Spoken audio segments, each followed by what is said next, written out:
హైదరాబాద్లో హైటెక్ సిటీలో London stock exchange తన టెక్నాలజీ కేంద్రాన్ని నెలకొల్పింది.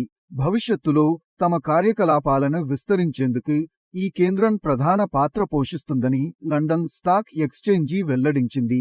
కొత్త ఐటీ ఉత్పత్తులు, సేవలను ఈ ఎక్సలెన్స్ కేంద్రంలో ఆవిష్కరిస్తామని ఎల్ఎస్ఈజీ పేర్కొంది. ఈ టెక్నాలజీ కేంద్రం ద్వారా క్లౌడ్ సెక్యూరిటీ, డెవాప్స్, ఈఆర్పి విభాగాలపై ప్రధానంగా దృష్టి సారించనున్నట్లు ఆ సంస్థ తెలిపింది. ఇంజనీరింగ్ విద్యార్థుల లభ్యత, వారి నైపుణ్యాలను పరిగణనలోకి తీసుకుని హైదరాబాద్లో తమ కేంద్రాన్ని ఏర్పాటు చేసినట్లు London stock exchange chief information officer Irfan Hussain తెలిపారు. 2025 నాటికి ఈ కేంద్రంలో దాదాపు 1000 మంది ఇంజనీర్లకు ఉద్యోగాలు కల్పిస్తామని వెల్లడించారు. ప్రస్తుతం 300 మంది నిపుణులతో ఈ కేంద్రాన్ని ప్రారంభించినట్లు వెల్లడించారు.